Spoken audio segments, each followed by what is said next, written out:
everybody. Hi, guys. Well, from rainy Salt Lake City, Utah, It's Thank God I'm Atheist. the podcast. I'm Frank Feldman. And I'm Dan Beecher. And coming up today, there are rumors afoot, Dan. There are rumors of, what is the scriptural reference? Wars and rumors of wars. Yes. Why would there be rumors of wars?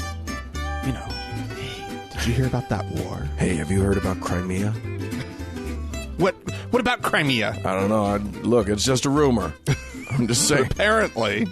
But what I heard is... Yeah. Anyway, a common pastime for a lot of Mormons leading up to General Conference is, what kind of announcements are coming this time? Oh, yeah, there's some guesswork happening out there. And we've never really covered any of that. And so this, if in case you don't know, General Conference is a twice annual big Mormon snooze-a-thon. When all the Mormons over 2 days excitedly gather together to... It's the worst. Yeah, but they do make, if they make a big announcement, it's often there, and people feel like change is in the air for the Mormon church. Is in the air. Well, they have that new prophet, that young man leading the church. I mean, he's a spry 91? Something along those lines. He's old, but he's got ideas. He's an idea man. Yeah, he's definitely got his own ideas, that's for sure. He's pushing through some changes before he dies. Yeah. Man, I know that a lot of our listeners, most of our listeners are not Mormon, but I believe that's true. It is a crazy religion to follow. So I hope you guys get as much entertainment out of it as we do. Yeah. Because it is, it's just like, it's one of these newer sort of burnt over district religions. Right. With, modern American religions, and it's fun to watch the tossing and turning. They've had to try to modernize. All the religions are trying to modernize. Right, but they've had to try to modernize out of, polygamy. Yeah. Yeah. Well, and they were hip and modern 150 years ago, and now they're just trying to stay cutting edge. Yeah, I know. Then, boy, they're not. No. Anywho. Well, Dan. Yeah. I've got a little bit of a story. I'd like to share with you. Share the whole story. It's okay. I know this is gonna get your attention, Dan. Okay. The Christian Broadcasting Network, CBN. Pat Robertson's own network. Yeah. Saved recently from the torrential rain of the hurricane. Yeah, thanks to Pat Robertson. Thanks to his stuff. And all of your prayers. Yes. We know a lot of you were praying for... Well, we all prayed very hard. For CBN. Well, they are announcing, his son in particular, Gordon Robertson. Oh, okay. Is announcing a new 24-hour news network. Uh-oh. With obviously Christian slant. That's not just called Fox? No, this is actually they're not fully satisfied with Fox. Fox is far too to the left for these people. Right. Every now and then Shep Smith sneaks one by them or something.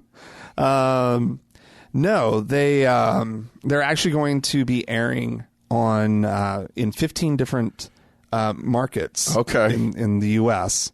They're hitching a ride on one of those little substations on the digital channels. Okay, so they're going actual broadcast, not cable. This is actual broadcast news network. So literally, all 8 people in every market that still watch broadcast TV will be like, they can pick it up. It's a news station. Well, let me tell you though, Christians, they'll seek it out.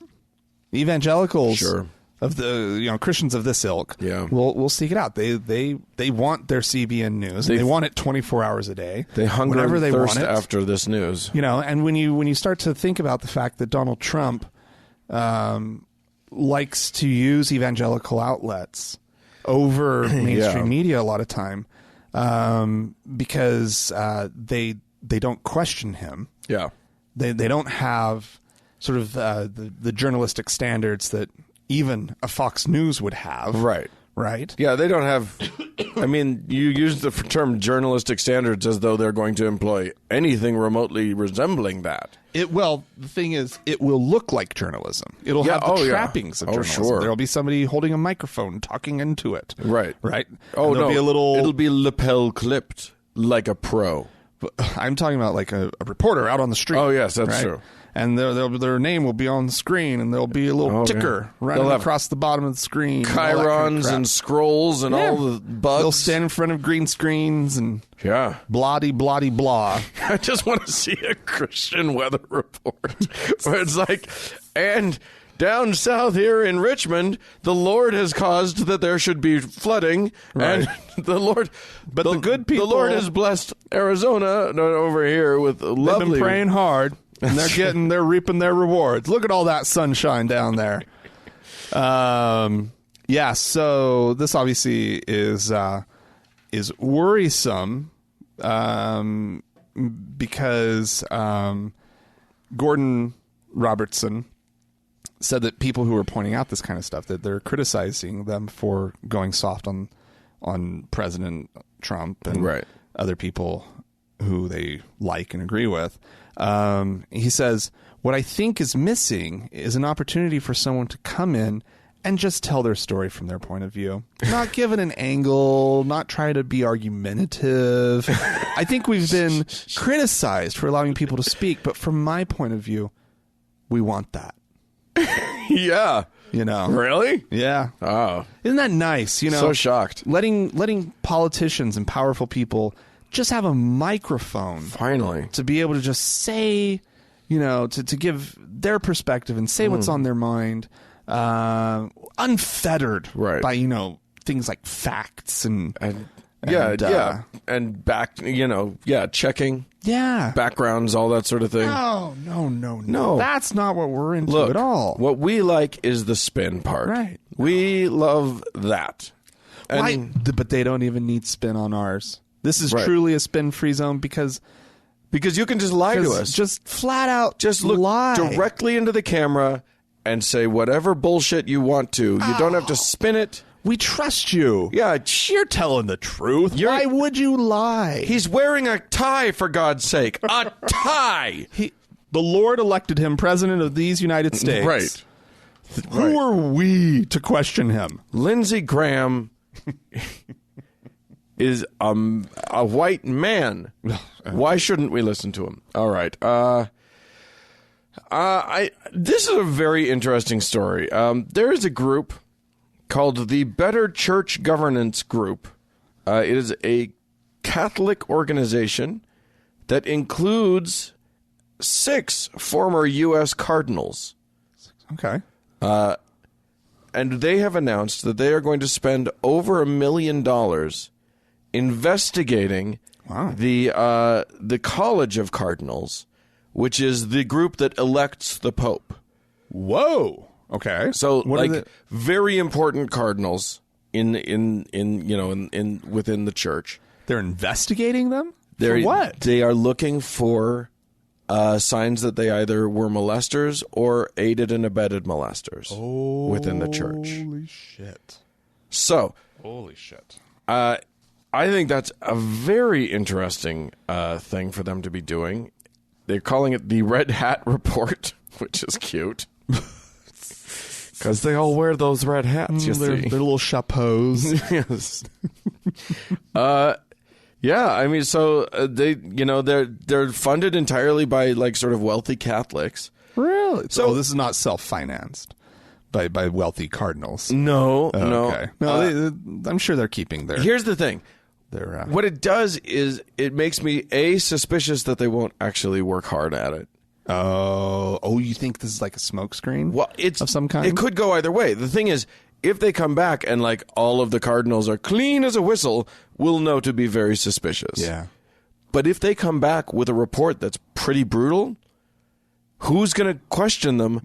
Yeah. The call's coming from inside the house. Holy fact, that's. You know what I mean? This is potentially very threatening to the core, to the whole structure. I mean, Catholicism. I mean, if they're. The Curia is not going to like this. No, but I kind of love it. I kind of love that it's happening. You know, what they're going to do is they're going to rate each cardinal each cardinal will either get what?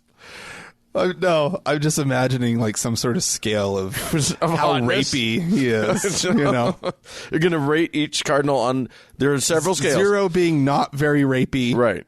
10 being, you know, a child cannot even walk into the room. Okay, they're going to rate them on a rapey scale, but then they're also going to go for like hotness. They're going to rate them on a. It's hot or not. Right. No, they're gonna. Here's how each of the ratings will look. They're strong evidence of abuse / corruption. Oh boy. Or some evidence to positive evidence against abuse or corruption. Oh, okay. Wow. So I don't know how you have any positive evidence against abuse or corruption.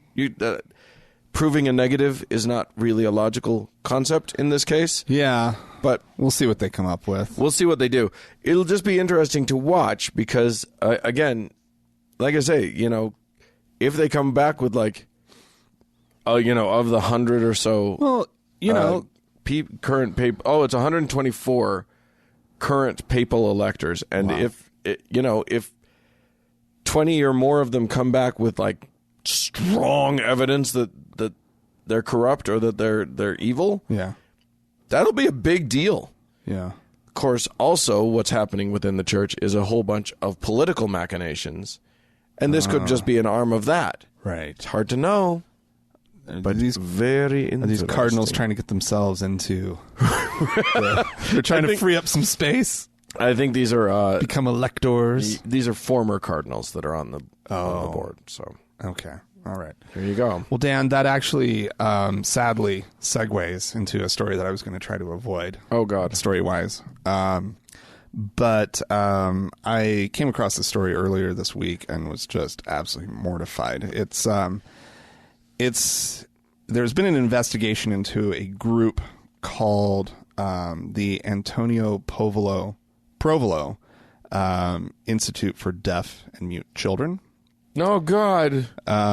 Which You're going to break my heart right now. Yeah, which is, they have a location, I guess, up in northern Italy, maybe inside or outside of, I think it's in Verona, actually.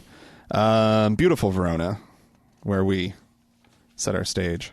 Or whatever. In fair Verona. Good. And then also they have at least this article mentions also a location in Argentina. Okay. So the investigators in Verona have been looking into allegations of sex abuse. That was of deaf and mute or boys. Oh, God. Who were placed in this institute, obviously to receive an education. They were being taught. Is this a Catholic? It's a Catholic institution, operated by priests and brothers of the institute or whatever. Yeah. And they, the boys are there because they were being taught sign language and how to communicate and just be probably just normal school stuff once they got that down. Right. And yeah, so anyway, this article followed the story of Giuseppe. That's what they're calling him. It's not his real name. When he was 11, one of the monks started teaching him sort of special secret signs for things like masturbation, fellatio, penis, anus, so forth and so on. And he says that at first I didn't understand why this man was teaching me these strange secret signs. Then one day it became very clear when one of the priests made the sign for fellatio when we were both alone, which was followed by him pushing his erect penis into my mouth. Now, what made this so incredibly insidious was that it was multiple monks, multiple priests, multiple brothers, who were all in on it. Oh. And they had created these signs, and these were not the standard sort of Italian sign language signs for these words. These were. So when the boys... These are priest signs. When the boys would get out and try to explain what was going on, or when their family came around, everybody was just confused because they didn't know what these signs were. Right. Right? Oh, my God. And they didn't have words to be able to write what they were. Right. It was just a sign. Right? So anyway, let's get down to what ends up happening, of course, which is one of the priests, who's sort of the most notorious of all them, Father Nicola Corradi, who is now 83 years old. He moved to South America in the mid-'80s after Giuseppe and some others, when their abuse claims started first coming out. Mm-hmm. And of course, rather than just handing him over to the authorities, because why would you do that? It's not like he's committed one of the most heinous crimes imaginable. In one of the most perverse, fucked up sort of manners. And taking advantage of the most vulnerable people he could possibly find. Just horrifying, right? They also, of course, nobody even asked Rome, the authorities of the church authorities in Rome, to look into it, right, or to defrock him, or anything, right? Yeah. He was instead transferred to the Provolone Institute in Mendoza, Argentina, right, where he got right back to business, and despite the fact that there were these reports coming from Italy, he was allowed to stay in his job at the school, and where he apparently found other like-minded abusers, and he set up the whole same system all over again. He was arrested in 2016 on allegations that he abused 22 deaf and mute children over the course of about 3 decades, and 3 other priests were arrested along with him. Now, one of the stories that it gets into that happened in Argentina, there was a young woman, Julieta Añasco. She was abused by one of the other fathers there, Father Ricardo Jimenez. And he attacked her the first time when she was just 7 years old. They were in a tent that was being used as a confessional. That's a Catholic youth festival. Mm-hmm. The abuse went on for 3 years before her parents found out. And then and they filed a complaint. Jimenez was then simply transferred by the Archdiocese of Buenos Aires under the direction of Cardinal Jorge Mario Bergoglio, Pope Francis. Oh. Right? Oh, right, of course. Who now they're having to look into how much did Bergoglio know? Yeah. Because he has had some strange reactions to these abuse claims that have been happening in South America. Well, and there are a whole bunch of allegations about him knowing about things and shuffling some people around. Yeah. A lot of them seem politically motivated, but motivation doesn't matter if it's true. Yeah, absolutely. So, yeah. So that was kind of bearing the lead a little bit, that it all ultimately comes back to Francis. Good Lord. But I'll tell you what, these stories are just absolutely wretched.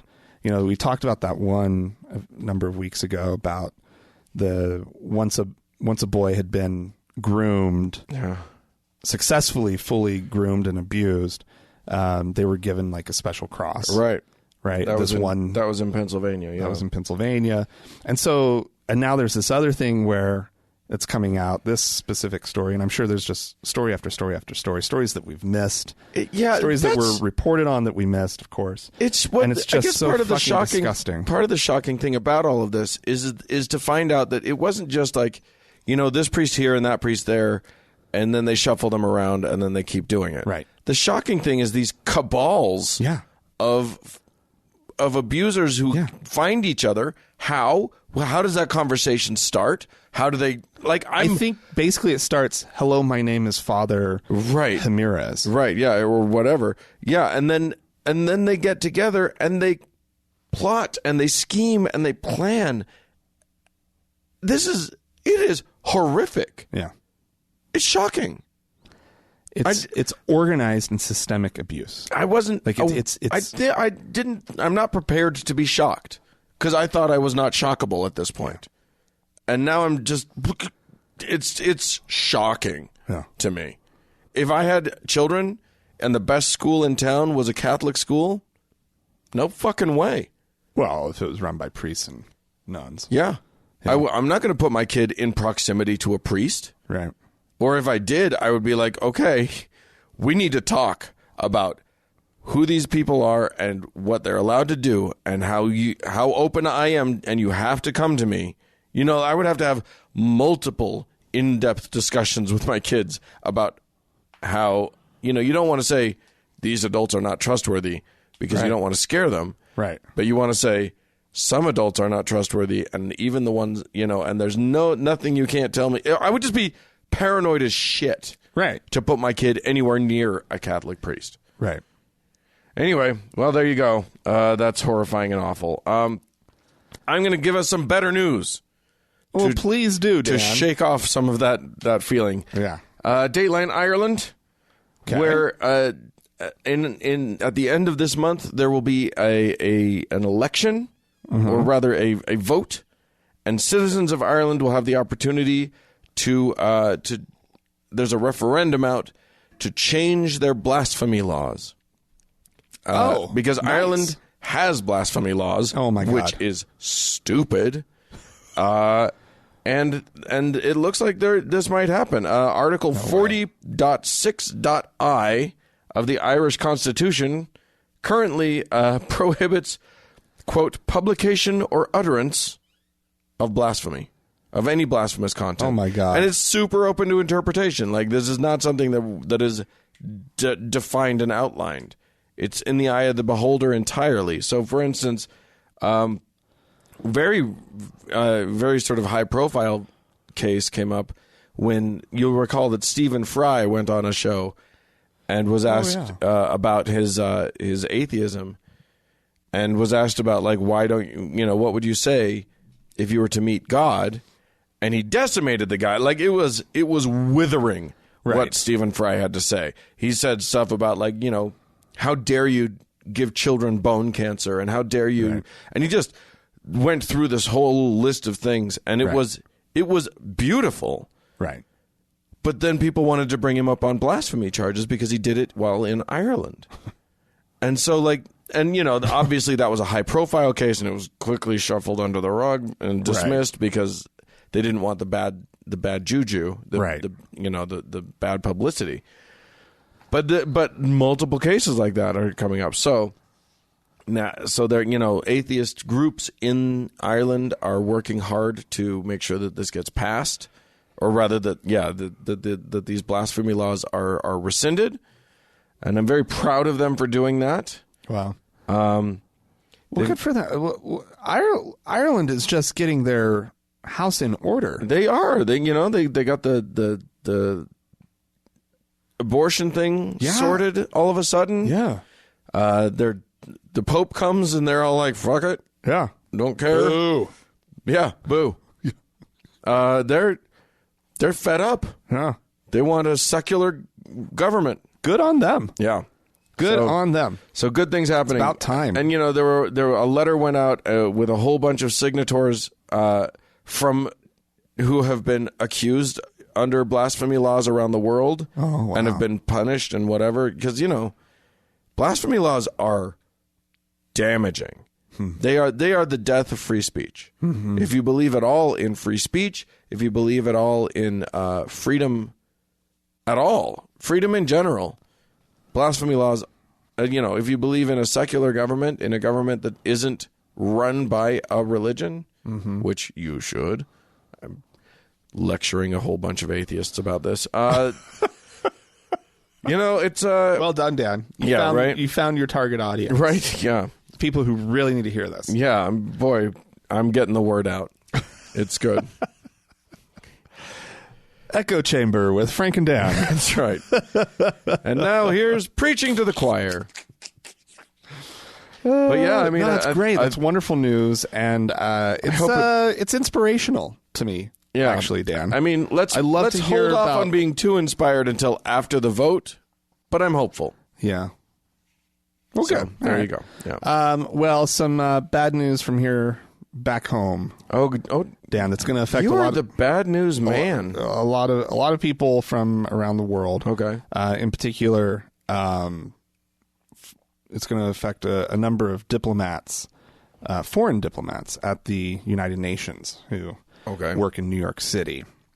The Trump administration has began denying visas to unmarried same-sex partners of foreign diplomats and officials and employees of the United Nations, making marriage a requirement to be eligible for a visa. It obviously, they're giving the same-sex partners of foreign diplomats and the workers at the UN until the end of the year to get married or leave the country. Now, the problem for a lot of these people is that it's actually illegal back home, right? And the country that they're from, they could face any number of consequences, ranging from persecution to being jailed, right? Possibly executed. Who knows? Well, it's all possible in this world. I mean, there are a handful of countries, most of Europe, where where gay marriage is totally legal. Yeah. But the UN is more than Europe and the United States, much to the shock of many people who...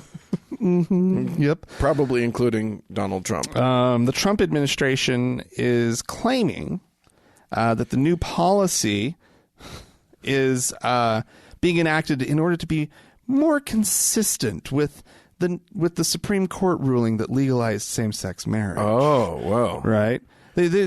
Nobody should be given,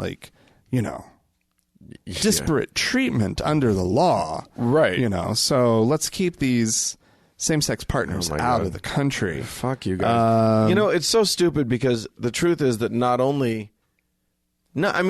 this is an obvious attempt to discriminate against gay people.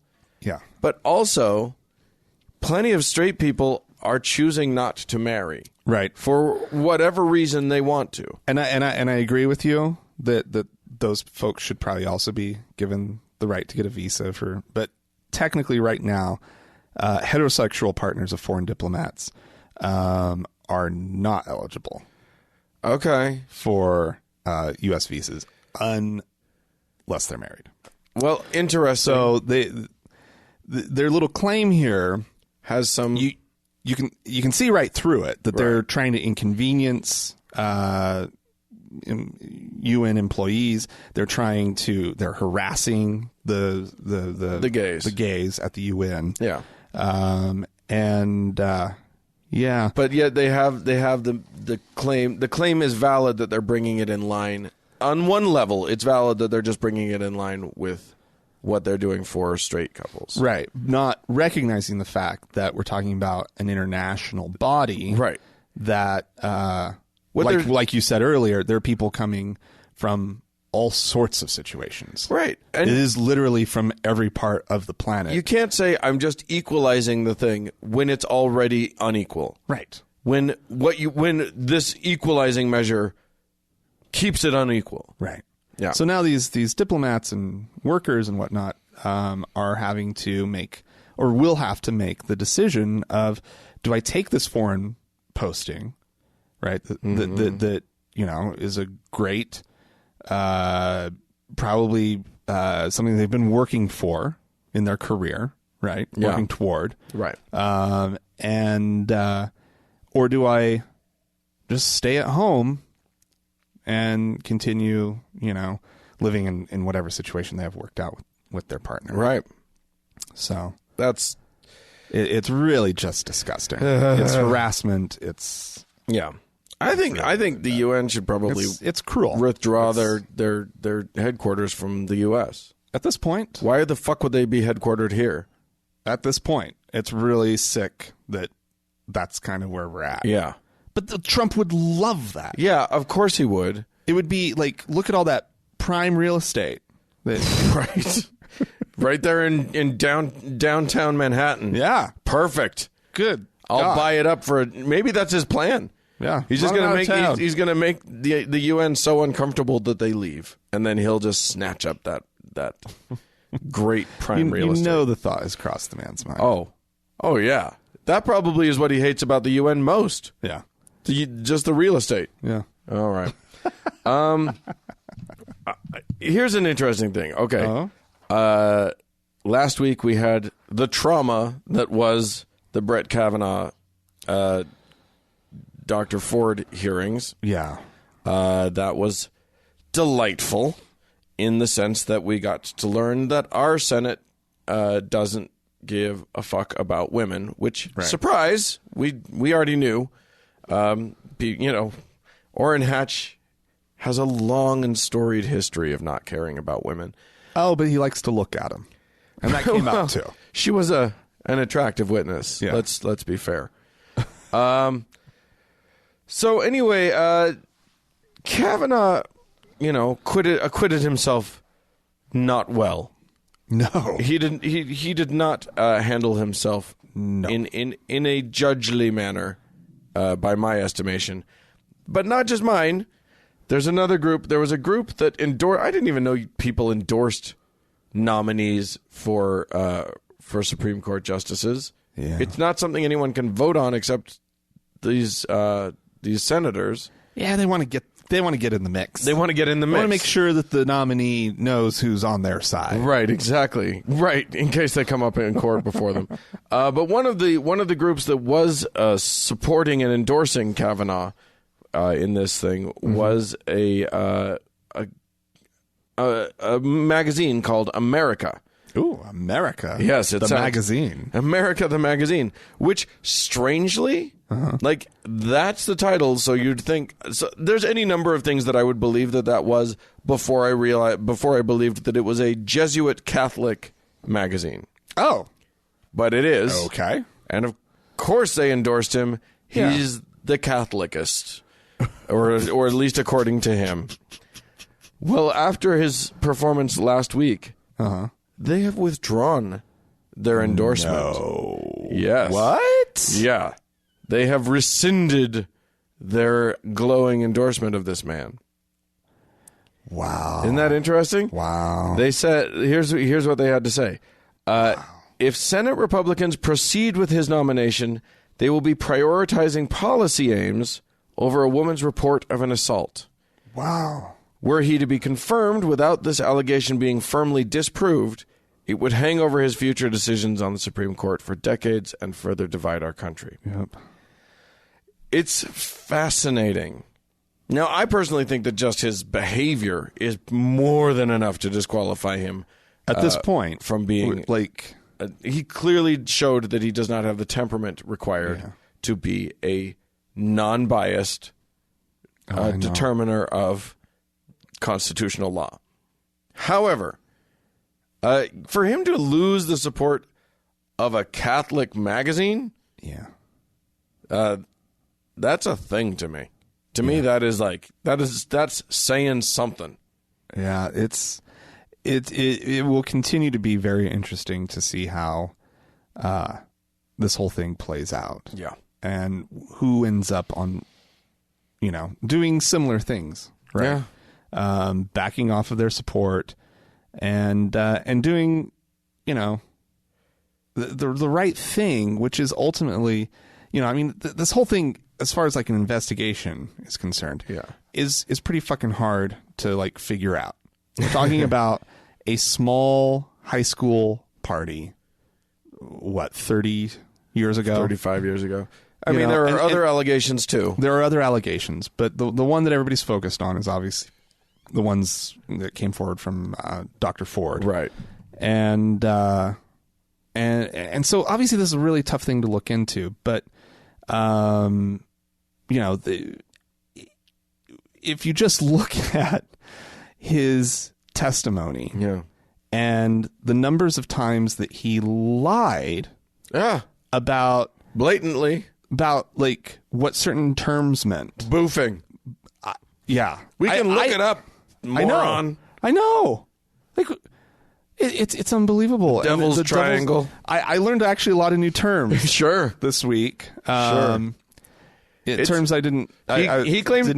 Now here's where I can get behind him. He claimed that the Devil's Triangle is a drinking game. Uh-huh. I'm guessing he played it while drinking. I'm guessing it wasn't for him a drinking game. Yeah. No, when you actually watch him answer that question in particular, and when he says drinking game, you can see him lie. The remarkable thing is you see the shift in his face when he comes up with the answer and then says it, and he thinks he's so fucking clever. And it's like, where have you been living that you don't understand Google? Yeah. We will figure this out. We can fact check that one. Like not you didn't live in some alternate universe where every single one of these terms meant something slightly more innocent. Right. Yeah, exactly.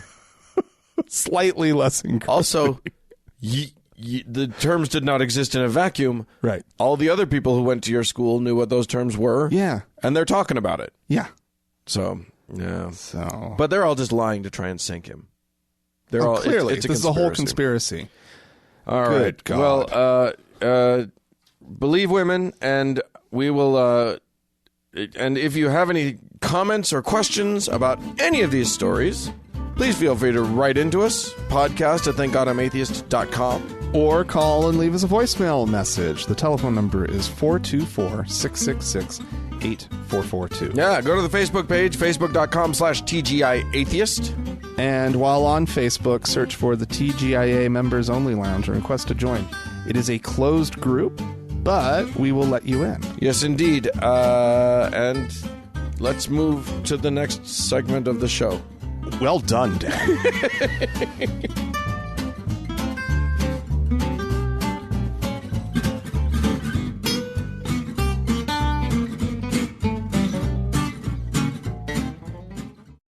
Hey, Dan.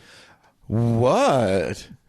Do you love the intersection of stupid Christianity and conspiracy theories? And literally just fuck shit insane conspiracy theory? Uh-huh. I do love that. Because I got a video that I'm going to play, and we're going to listen to the audio of it. And it's truly There's something delightful. that I love about this. I'll save it for the end, but it's amazing. This is coming from a guy named Mark Taylor. We've talked about him many times. Yeah, he's the retired fireman / prophet of the Lord. Yeah, he was a fireman who now makes his living talking to his imaginary friend and telling us all what he heard. I hope he was a better fireman than... I hope he wasn't. I hope he was a terrible fireman, and this brought him out of it and got him replaced by someone who's better. There we go. All right, cool. Fair enough. But let's see what he has to say. You know, I got hammered when I said that these hurricanes, they weaponized weather. And I got hammered when I said that the Hurricane Harvey that hit Texas and Irma that hit Florida was purposeful because they both swung for Trump. It was retaliation. And people say, well, that's a conspiracy theory. You know, you can't prove that, this, that, and the other. Well, 3 weeks after I said that, Greg Hunter has Dane Wigington on from geoengineeringwatch.org and confirmed every single bit of what the Lord was telling me about this because they've weaponized weather. And I asked the Lord, I said, why did they do this? Why did they actually do this? What was their purpose of this? And he said it was retaliation for pulling out of the Paris Climate Agreement. And he said, because the second we did that, it delegitimized climate control because climate control is their global slush fund, global tax that funds the New World Order, period. So now, the other day, a couple weeks ago, I saw where North Carolina basically had done the voter fraud stuff for the machines and this, that, and the other. They had caught it or something like that, and they were going after it. And I said, oh, boy. Sure enough, there it was. Here comes the hurricane. Bigger than life, man. There it was. And I just found out literally through another source of mine, contact this morning. Sure enough, they said that it was, in fact, made by man and generated, the HARP system, basically, and it was meant to try and flood North Carolina and flood out the evidence of what was going on with the voter fraud. People don't think this stuff is real. They don't think that this stuff can actually happen, that we have the technology. This stuff's been going on for decades. It's all over the world. Yeah, it's delightful. It's crazy. It's my kind of crazy. It's the kind of Here's the other thing. He is going against decades of tradition in Christianity, which is the Lord controls the weather. Yeah. But what he has realized is that the weather keeps attacking the Bible Belt. Right. And we're in trouble if we go with this narrative of the Lord, brings his retribution through the weather. Because you get the guys like Pat Robertson, right, who for years and years and years would say that, we're being attacked because we support the gays and we abort the babies and the feminism and the blah, blah, blah, and all of this stuff. Right. And so, he's got a whole nother take on it. Yeah. By the way, if you ever hear phrases like New World Order, that means Jews. It's an anti-Semitic sort of thing. It's a whole thing about it dates back to the protocols of the elders of Zion. It's just code for the Jews. You'll hear George Soros' name mentioned in the same breath all the time. Right. Okay. If you want to go down a delightful, crazy rabbit hole, the guy that he mentions, Dane Wigington, who confirmed everything that he said, so it's proof. Right. You're in trouble when you're like, haha, see, it's proof, and your source is other insane conspiracy theorist. Right. But yeah, that's who his source is. You can look that guy up. He's got his own YouTube channel. So their idea is that there are these massive hurricane generating machines or something. They know how to do it. They out there, and that they just here's the thing. If I had enemies that I wanted to get rid of, I would target those few people. Maybe an institution. These guys are truly evil. A place where they meet. They don't care. You don't target a geographic region where they kind of are. Right. And just get everybody there. Those voting machines will get, and the evidence will just get all wiped out. Maybe. Hopefully they store it all on the first floor. None of this stuff is ever stored on the second floor or third floor of some government building somewhere. Because if there's anything, it's not on a hill. Evidence for voter fraud, if there's a good way to wipe that out, it's wind. Wind and rain. The best way to wipe out evidence for voter fraud, flooding, is a little bit of flooding and some wind and rain. Yeah, that'll do it every time. Oh yeah. Now where's your evidence? Yeah. Oh, it's on the cloud. Oh shit! Well, you know what? You know who controls the clouds? Oh, the New World Order. The cloud. Yeah. That's insidious. That's insidious, Dan. I didn't know they were talking about real clouds. Yeah, exactly. That's where the information goes into the hurricanes. It all goes there, and then they hurricane them at you. Stop. You know what? We're about to be victims because a hurricane storm water is coming our way. I know. It's really weird. This never happens. No. It's because they're controlling the weather. I know. The New World Order they're coming after us, Dan. They heard we're on to them. We're going to have to employ umbrellas because of the New World Order. No! Because by the time it makes it, that storm makes it all the way up to Utah, it's some rain. Oh, you know what they're doing? It's mostly just a little bit of rain. Here's what it is. What? They're trying to get some snowpack up on the mountains because the Jews like to ski. That's what's happening. George Soros enjoys skiing, and therefore they're trying to rain it. He loves Park City. Yeah. Just loves it. Why not? Okay. Oh, my God. We had some folks write in and call in to us. Indeed. I'll start us off. This is from Dave. Dear Frank and Dan, last week you guys mentioned the recent uptick in resignations from the LDS Church in regards to Sam Young being excommunicated. Great news. However, I noticed you offhandedly mentioned that quitmormon.com usually only processes like 100 a month. Isn't it quitmormon.org? Well, probably. Okay. Anyway. Dave may have gotten it wrong. Oh, okay. I'm just reading here. Okay. Actually, given the numbers available on their website, the correct figure is on average nearly 1,000 resignations submitted per month, with over 13,000 submitted over the past 12 months. Wow. Considering these numbers don't include September's, I think the LDS Church has a rude awakening. I'm inclined to agree with you, Dave. Thank you. 1,000 a month is 3 wards worth of resignations. Yeah. We put it into those kind of terms. And we know that like they're doing a lot of ward consolidation throughout Utah right now. Yeah. Which means their numbers are dwindling. That's the only way they would be doing that. They're hemorrhaging. And in the last General Conference, they also talked about how they're going to be doing smaller wards. They're sort of restructuring all the callings and blah blah blah. So nobody notices all of the empty pews. Exactly. Yeah. So it just looks normal. So it looks normal. Yeah. They've got a problem on their hands, and it is very interesting to watch it play out. Oh, and then you talked about it last week, didn't you? The whole Jana Reese thing. We'll be talking about it later. Oh, okay. I think. Did that come out this week? And did we not get to it yet on the show? We've talked about a few things. Anyway. Okay.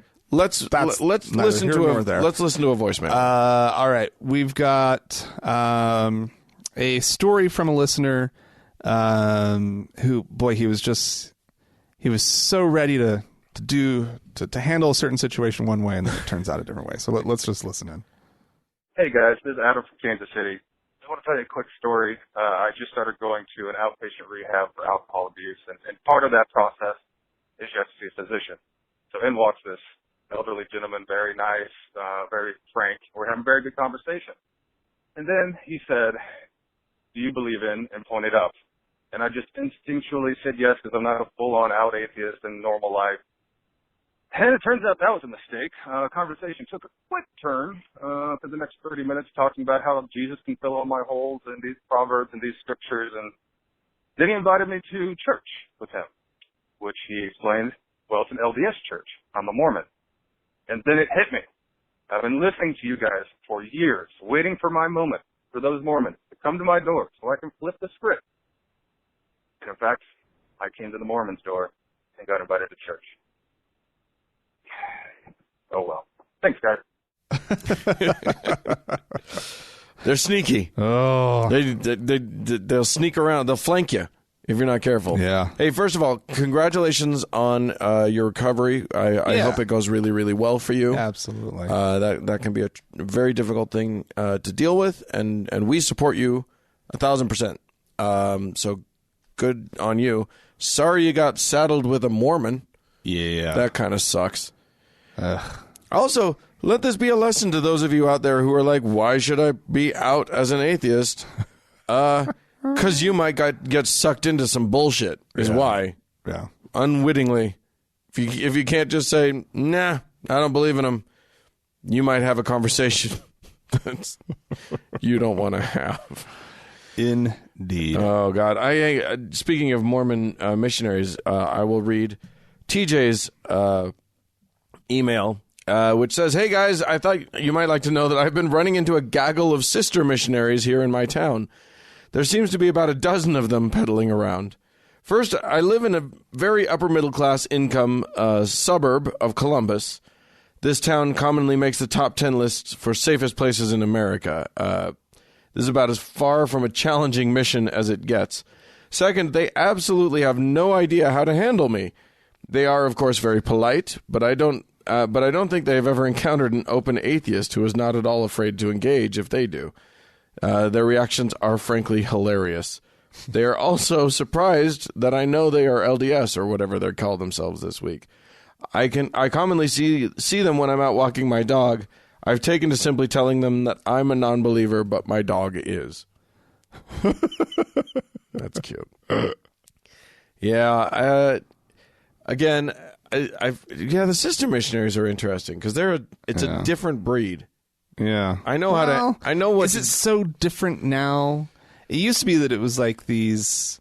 The young women who felt like they were either really stridently like, I'm going to serve a mission. So Mormon. Or they were the old maids at 21. Yeah, they were the Provo girls who couldn't get married before their 21st birthday. Yeah. And then they just had to give up on life and go and just serve a mission. And now things are kind of out of whack. Like they lowered the age that young women can go to 19. Right. Still not on par with the young men at 18. Right.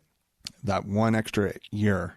Well, as we know, girls mature slower than boys, so it's very important to give them that extra year.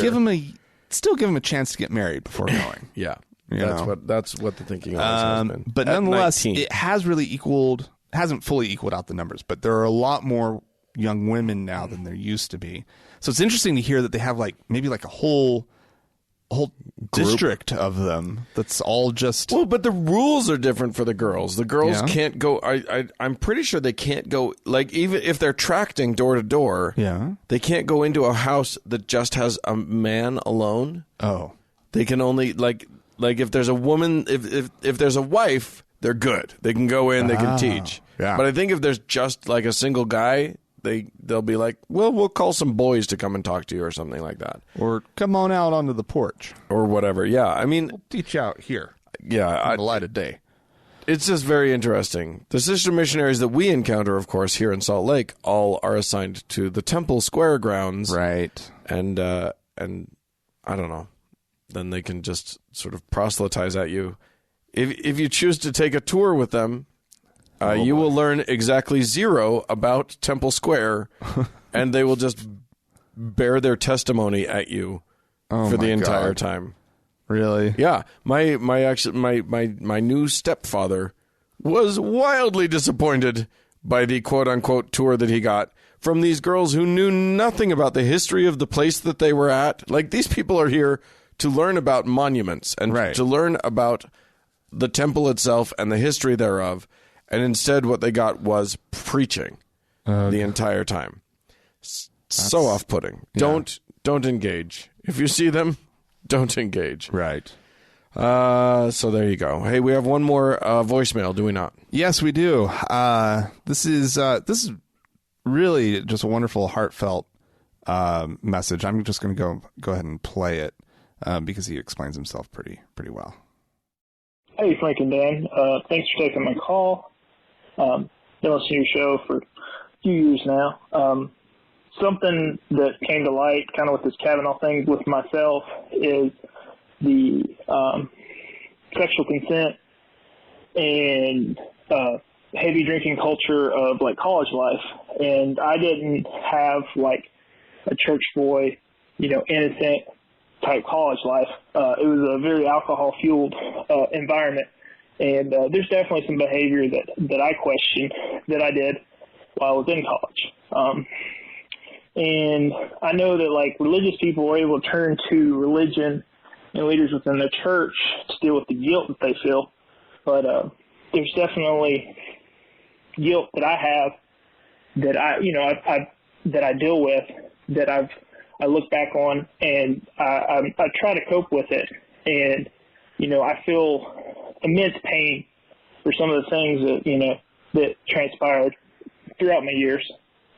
Just kind of want to get your thoughts on it and see what you guys think. And appreciate you guys. And I'll hang up and listen to what you have to say. Thank you. Well, okay. So thanks for calling in. Yeah. And this is tricky territory right now because we are in a moment, especially in these United States, where we just witnessed a man being entirely non-introspective about a bunch of allegations made against him. I personally think those allegations are likely to be true. Yeah. I wasn't there, but just looking at who looks credible and what's probably credible. Anyway, it's a dangerous time to have this kind of introspection because there's a lot of lust for blood on these issues. And I get that. Right. But I do want to applaud this sort of introspection. I mean, we need men who are willing to sort of look back at past behavior and ask themselves some deep, hard questions about it. Absolutely. I've been doing it, and I wasn't an alcoholic. I wasn't. I didn't have the alcohol-fueled college experience or whatever. Right. Infractions that I may have done are mild. Mm-hmm. But I still have been thinking about it. There definitely. I think I've made some women feel very uncomfortable in the past, and I've actually sort of started a campaign of going to women that I think I might have done that and just talking to them about it, which is scary and hard to do. Yeah, and so far none of them have said that I.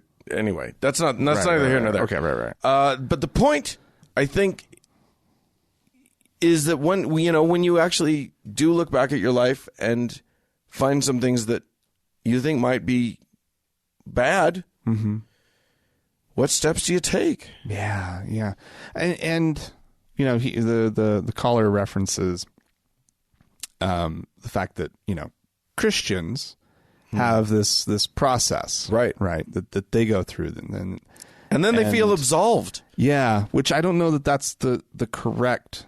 No, that's horrific. Or healthy, handling of the whole thing. A lot of these men go to their priest or their bishop or whatever, get absolution from them, and then don't even feel like they need to do anything for their victim, or don't even feel like they need to, do anything else in the world.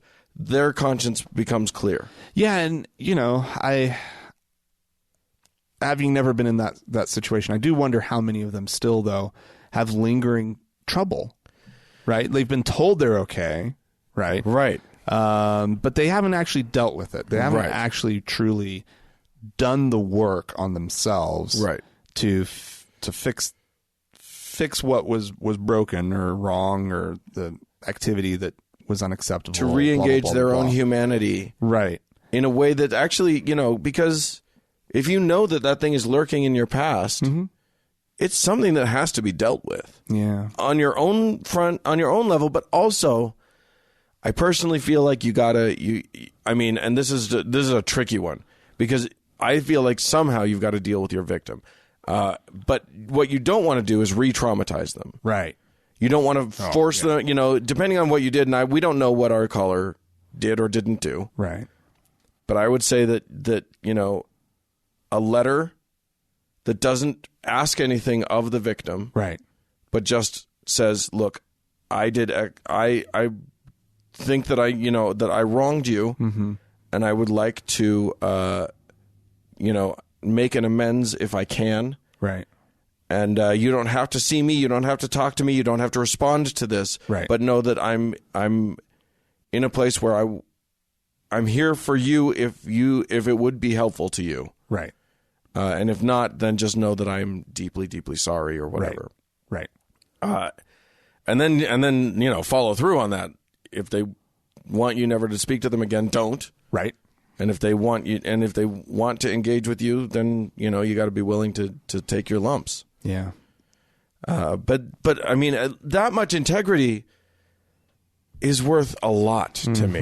You know what I mean? It means so much. If Brett Kavanaugh had shown any degree of integrity or introspection or self awareness, that would have made a difference. Yeah.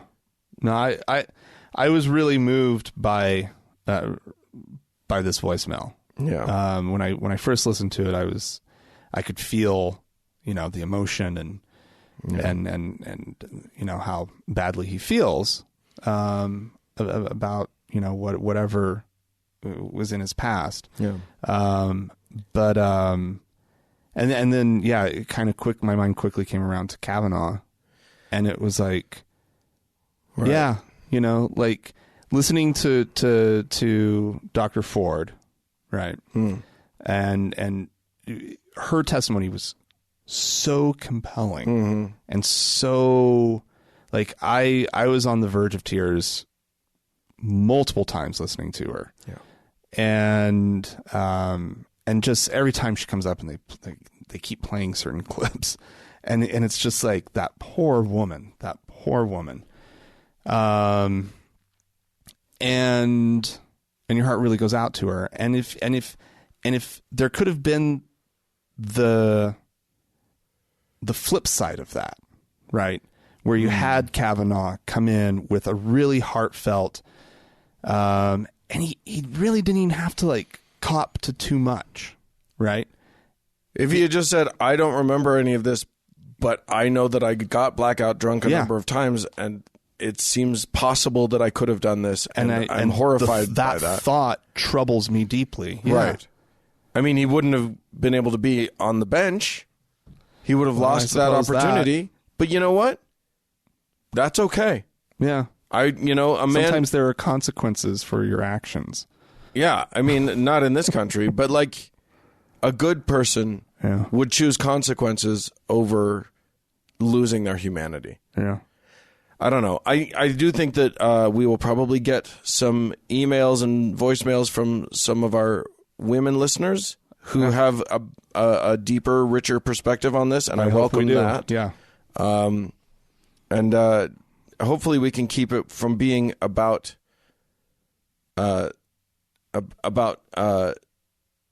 we can keep it about how we can move forward in a positive, in a useful, helpful way. Yeah. When we find ourselves, when we look at our past and see something ugly, we need to figure out how to right the wrongs as best we can. And there are a lot of ways to behave and to misbehave. This is not just strictly through the lens of Me Too. Right. Yeah, exactly. But I mean, what we don't need is what we need in this country, I think, is ways of moving forward that aren't about crucifying people. Right. We need some serious national therapy. Yeah. Whoever that is who can maybe there's conduct therapy on a national level. Yeah, we need you to step forward. Please, it can't be Dr. Phil. We'll need to get rid of the current famous therapists. Yeah. He was an abuser, right? Dr. Phil? Yeah. Look at his mustache. Of course he was an abuser. I don't want to malign the man if it's not true, but I feel like there was something that came out during the whole thing. I don't know if that's true or not. I just know about the mustache. Or further in his... I can't remember. Yeah, I'm saying nothing about Dr. Phil. I will not malign the man. Yeah, that's other than to say best. That I don't like his show. Right. And he's a terrible man and probably a terrible therapist. And shame on Oprah for unleashing him on all of us. Anyway, great. Whew. Okay. We might be in some trouble. Why don't you thank some people? Yeah, we have new patrons on Patreon. These are people who went to thankgodimatheist.com and clicked on the support tab. Yeah. And both of these kind souls, John and Shannon, thank you very much, guys. They both signed up at the venerable level. Oh, lovely. So how we venerate ye. Yeah. Ye. John and Shannon. Great use of the word ye. Huh? That's a fantastic ye right there. Well, it was proper. Yeah. Giving you props. I'm not too bad at this English thing.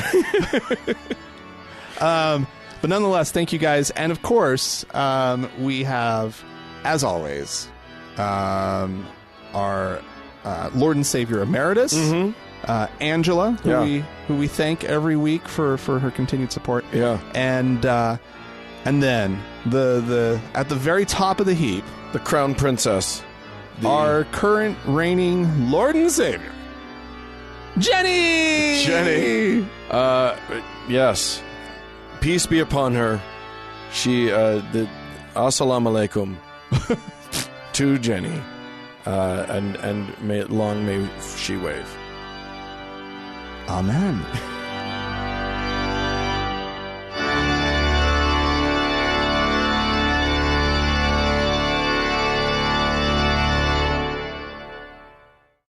Okay, Dan. Yes, sir.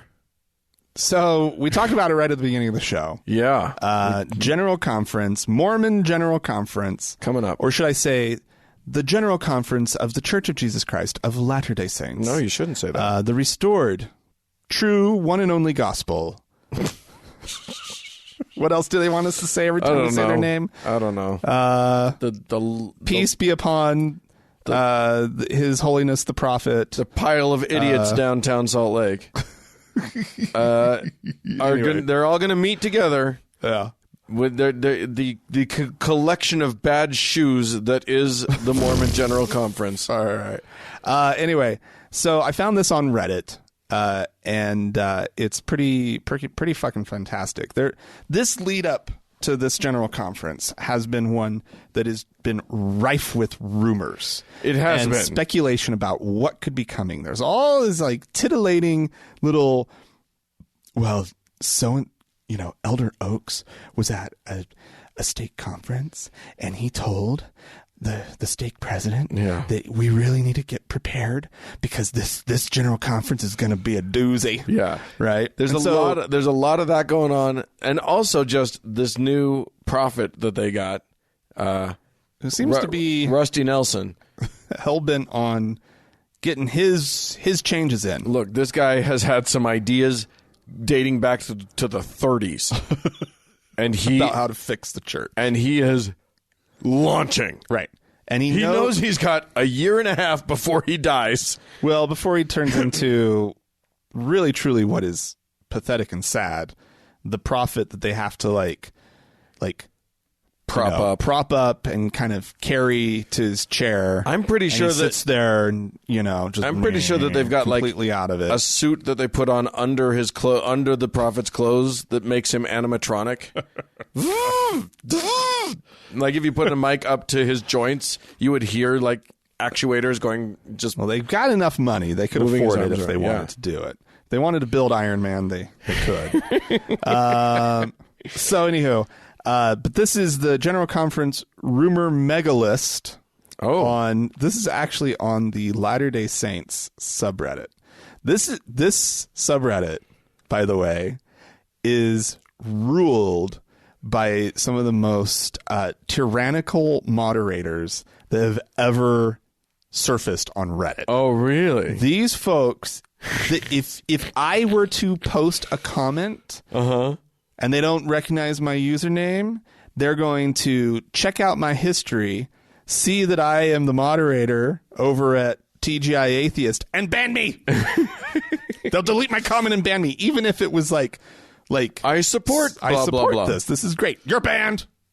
Like they're awful, right? But anyway, so this is the mega list. Oh, okay. And these are sort of the top rumors that are going swirling around about what Rusty Nelson, what revelations he is receiving. What does the Lord care about in these latter days? Can I just say that I love that we call him Rusty Nelson because it sounds like a sex act, and I'm not sure what it is, but it sounds bad, and I love the old Rusty Nelson.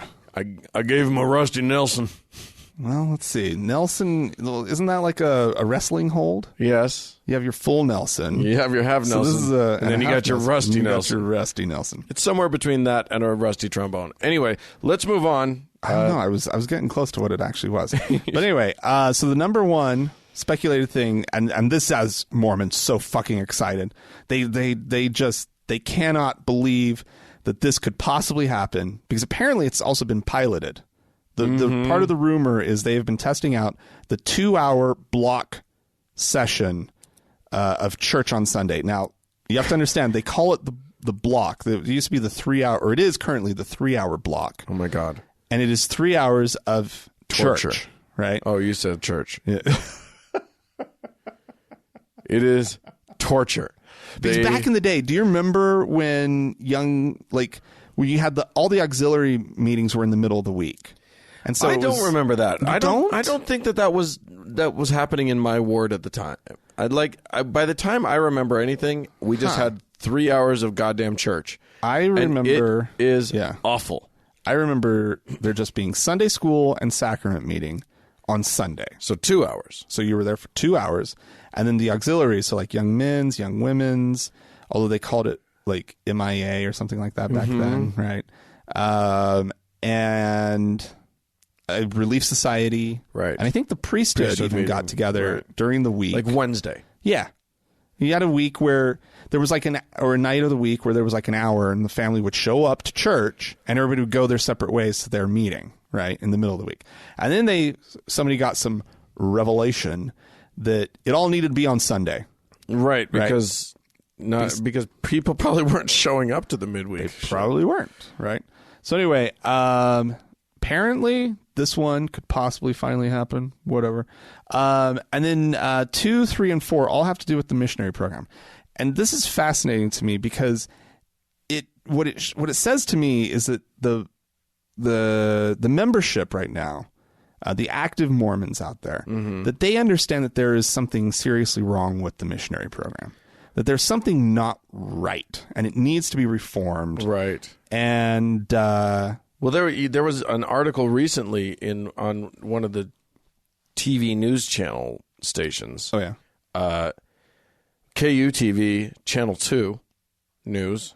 That apparently, and there have been reports that many of the Mormon missionaries, these teenagers that they send out, they're coming home early, and more of them are doing it. Yeah, and it's like a third of them are coming home early. And the Mormon, the internal sort of rumor has been that it's about them having sinned while they were out there. Yeah, but the truth is that they're coming back because with mental health questions, with mental health issues. Okay, so John DeLynn he's the host of a podcast called Mormon Stories.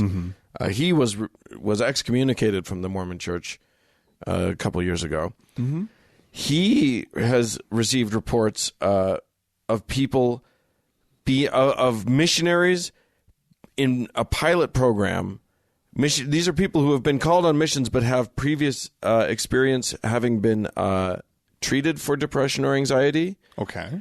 And they're apparently going to be they're being called on, rather than 2-year missions, 3-month sort of test missions where they go out, and then at the end of the 3 months they sort of are evaluated to see if they should go on a full mission. Oh, which interesting is an attempt to try and sort of not put people into traumatic positions, but also it kind of stigmatizes their mental health issues. Yeah, that's interesting. Yeah. Well, anyway, so you get to the things that you got. There are these 3 little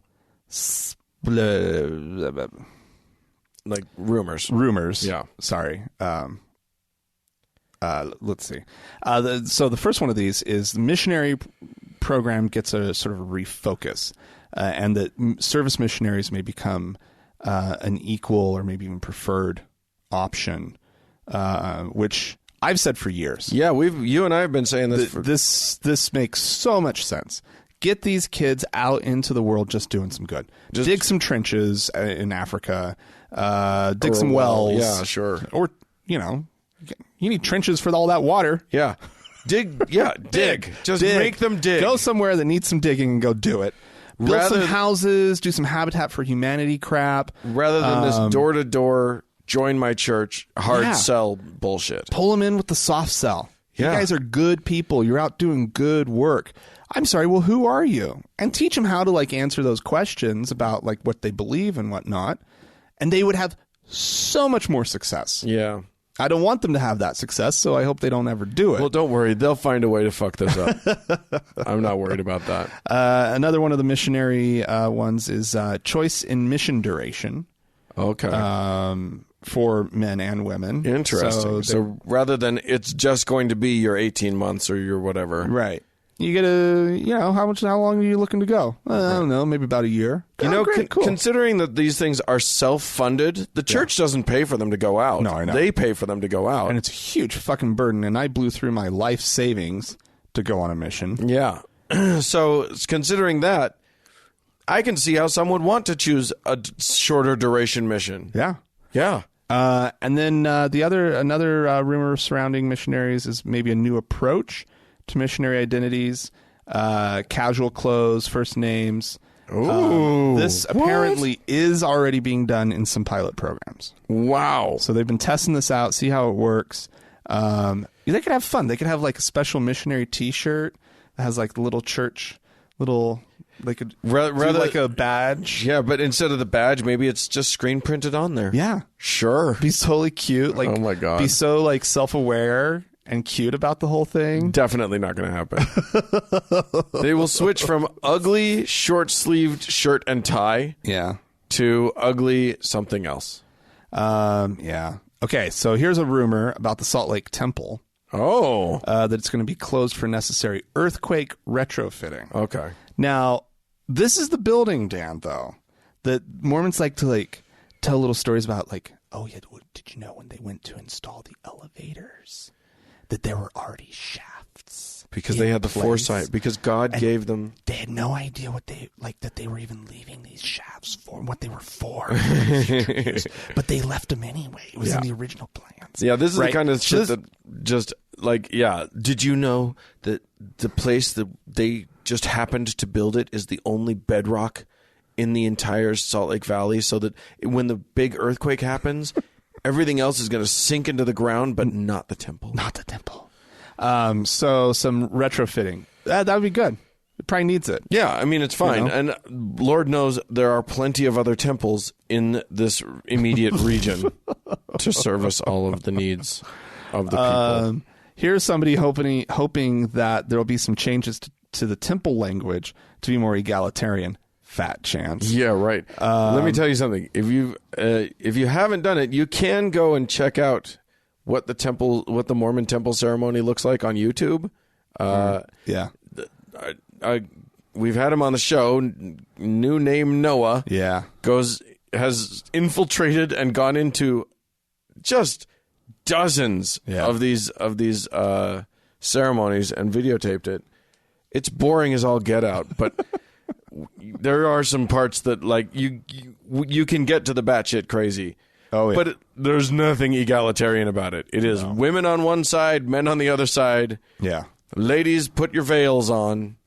Men, put your chef hat on. Right. It's goofy. This next one is probably long overdue.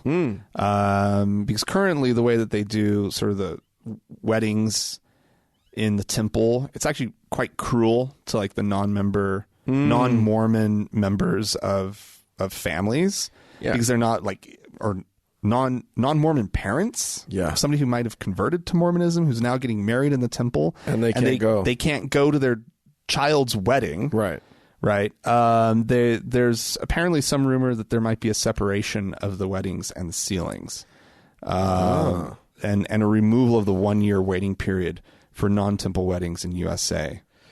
Yeah, because the way it works is, if you want to have a wedding that your non-Mormon mom can go to, right, you can do it. Yeah. Because the only thing that's actually done in the temple that can't be done outside of the temple is what they call a sealing, where they seal you to each other for eternity. Good God. So stupid. But yeah, they can perform that separately. There's no reason why they couldn't. But if you do that option, they make you wait. Like you've done something bad. Right. Like whenever they say you have to wait a year to do your temple, blah, blah, blah, what they're saying is you've been evil. Right. And you need to repent for a year. So that would be nice if they would do that, I guess. Right. All right. This is another speculation. Major changes to youth interview protocols. I'm going to say no. That's not going to happen. It's too soon. They can't show that Sam Young had any influence on them. Yes, we excommunicated him, but also he was right. Right. Yeah, they're not going to do that. They're not going to do that. Although that's the ultimate dick move. That would be amazing. That's like a crazy dick move. Yeah. So who knows? Maybe they could do that. And then there's a bunch of others. This poor person's actually hopeful that they reduce tithing to 5%. Let me tell you right now. Let me disabuse you of any idea that could possibly happen. Oh my God, yeah, that's definitely not happening. They're not going to cut their profits in half. No, right? Yeah, no fucking way. Do you know what the word tithe means? Well, it also means tenth. Yeah. But they, here's somebody, they recognize what a burden it is, and then somebody else. And Mormons pay a tithe, like a strict tithe. It's not just, whatever you feel like putting into the plate as it gets passed around. Yeah. You are called to account. Yeah. Yes. And then, of course, there's stuff about, loosening of the word of wisdom to maybe allow the coffee and tea. These people are just making shit up. Yeah. I think a couple of these are probably based on, if it's being pilot program, tested, whatever, somewhere. Good chance. What I love about, though, these kind of things is how important these procedural and managerial type decisions are to the Mormon population, to the people on the ground, and how inspired and how much they feel the spirit about these changes. Oh my God! That this is revelation, and it's like this is just administration, right? That's all this is.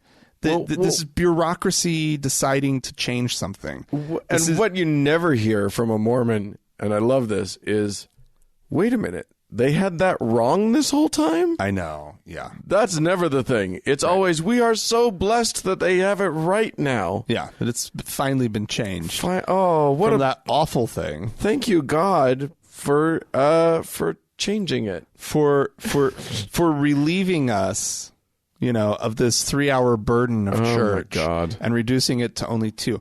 If church were so fucking awesome, right?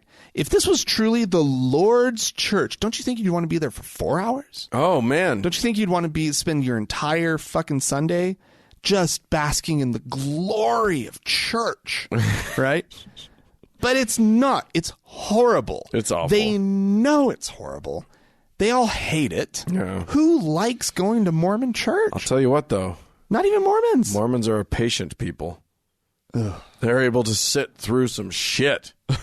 If you want to hire someone who can sit through meeting after meeting after meeting and just glaze over and be fine, hire you a Mormon. They're used to it. Well, my mom, when my mom dropped me off at kindergarten, the very first time, right? Yeah. I just went running in and was like, "Cool, see ya."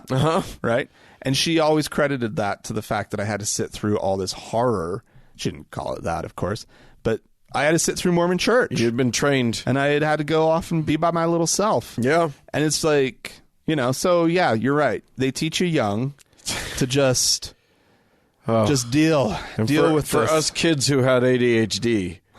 It was just, if you had given me the option of 3 hours of church or 10 minutes of whooping, I would have had to think about it. Really? It was awful. All right. Well, there's your rumors and so guesswork. Tune in, guys, to General Conference. See which one of these is right. Oh yeah. Let's have a little drinking game. Definitely watch Mormon General Conference. That'll be just the ticket for all of you listeners. Do not watch General Conference. You will literally, something on you will spring a leak. You'll be so bored. All right. Well, if you have anything you want to write into us about for this week, you may do so. Please do. podcast@thankgodimatheist.com is the email address. Or you can give us a piece of your mind by calling us. 424-666-8442 is the telephone number. Yes, indeed. Go to the Facebook page, facebook.com/TGIAtheist, and click that like button. And also on Facebook, search for the TGIA Members Only Lounge. Request to join. It is a closed group, but we will let you in. Also, go over to the Reddit. There's reddit.com/r/TGIAtheist. And, kind of a little growing thing over there, too. Yes, indeed.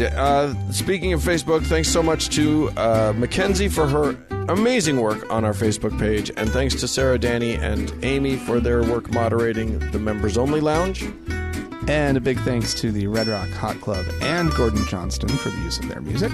Yep, and thanks again to our patrons. So many patrons.